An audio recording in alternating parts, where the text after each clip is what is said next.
when you're listening up there, you got to remember your whole steps and half steps. So G, always check your intonation in all the places where you can check the intonation. So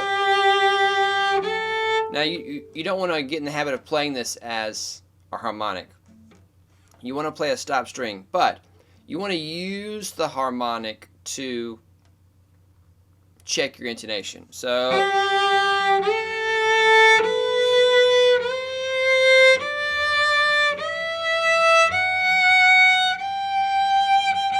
and I'm checking this high G against my low G here.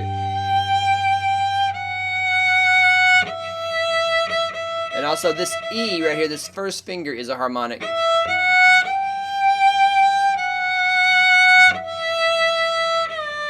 And this D I can check against open D.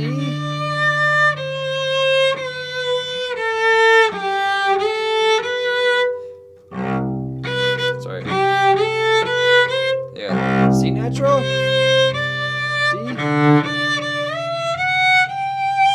So let's hear it again.